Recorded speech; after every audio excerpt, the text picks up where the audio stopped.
नमस्कार दोस्तों, ये फन कॉल क्रिकेट में आपका एक बार फिर स्वागत है। टेस्ट क्रिकेट में बहुत बार ऐसा होता है कि किसी गेंदबाज के आत्मसम्मान को ठेस पहुंची हो और उस अपमानजनक स्थिति का बदला लेने के लिए उस बॉलर ने वो स्पेल डाला हो जिसकी मिसाल मिलनी बहुत ही मुश्किल हो, जिसने बल्लेबाजों का जीना दूभर कर दिया हो। इस सीरीज में मैं आपका दोस्त आंजनेय ऐसे स्पेलों की चर्चा आपके साथ करूंगा।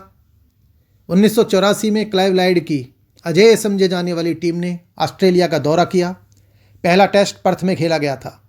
टेस्ट में वेस्टइंडीज़ के Michael holding, Malcolm martial, Joel Garner व कर्टनी वाल्श खेल रहे थे। क्लाइव लाइड तेज गेंदबाजों के रॉल्स रॉयस कहे जाने वाले माइकल होल्डिंग को वो सम्मान अब नहीं दे रहे थे। नई गेंद अब मैल्कम मार्शल और जोएल गार्नर को ही दी जाती थी और माइकल होल्डिंग को पुरानी गेंद से बॉलिंग करने को मिलती थी, जो उन जैसे गेंदबाज के लिए एक अपमानजनक स्थिति थी।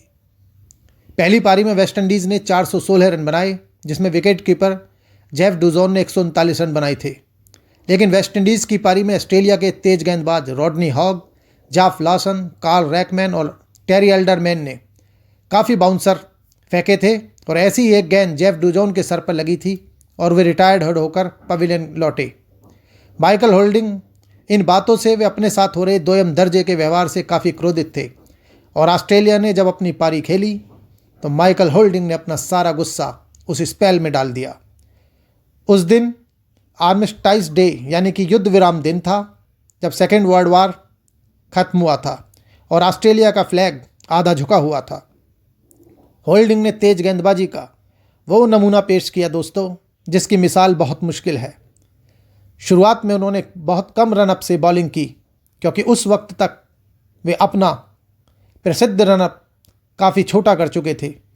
लेकिन रिदम पाते ही फिर उन्होंने अपना वही पुराना लंबा रनअप लेकर बॉलिंग शुरू की और शुरू हुआ बुलेट व मिसाइल जैसी गेंदबाजों का फेंकना और बल्लेबाजों का कत्लेआम। ऑस्ट्रेलियाई बल्लेबाजों के पास होल्डिंग के इस आक्रमण का कोई जवाब नहीं था। ऑस्ट्रेलिया के महान बल्लेबाज एलन बॉर्डर, किम ह्यूज और ग्राहम येलप जो होल्डिंग के शिकार हुए, उनका मैच के बाद कहना था कि उस स्पेल में होल्डिंग की आग उगलती गेंदों का सामना करने से तो बेहतर बिना हेलमेट के मार्शल व गार्नर का सामना करना था। होल्डिंग बहुत ही तेज गेंद से, बहुत ही तेज गति से गेंदों को अंदर व बाहर मूव करा रहे थे और गुड लेंथ से उनकी उठती हुई बाउंसरों से बल्लेबाजों को अपने के लिए बचाना बड़ा ही मुश्किल था। गेंद बल्ले से लगकर ऐसा लगती थी स्लिप की ओर, जैसे सीटी बजाती हुई कोई गेंद गई हो। होल्डिंग ने उस कातिलाना स्पेल में 9.2 ओवर किए और 21 रन देकर 6 विकेट लिए और ऑस्ट्रेलिया की पूरी टीम, जिसमें काफ़ी बड़े बड़े बल्लेबाज शामिल थे, केवल 76 रन बनाकर ही आउट हो गई, जो पिछले 40 साल में उनका सबसे कम स्कोर था, यानी कि सेकेंड वर्ल्ड वार के बाद सबसे कम स्कोर। क्लाइव लाइड ने मैच के बाद खुद माना कि होल्डिंग द्वारा फेंका गया ये स्पेल उनके अब तक के देखे गए सबसे बेहतरीन स्पेल में से है।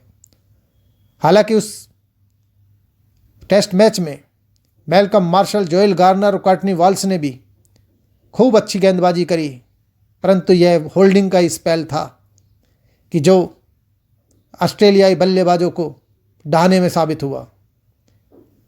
तो दोस्तों, इसी प्रकार मैं आपका दोस्त आंजनेय ऐसे ही स्पेलों के बारे में आपसे चर्चा करूंगा। आप तब तक इस कोविड काल में अपना पूरी तरह से ध्यान रखें। सब जगहों से जहां पर आपको जाना ज़रूरी हो, केवल वहीं पर ही जाएं। अपना ध्यान रखें, अपना बचाव करें और कोविड गाइडलाइंस का पूरी तरह से पालन करें। तो दोस्तों, मैं आपका दोस्त आंजनेय इस वीडियो में आपसे विदा लेता हूं। जल्दी ही मिलेंगे। धन्यवाद।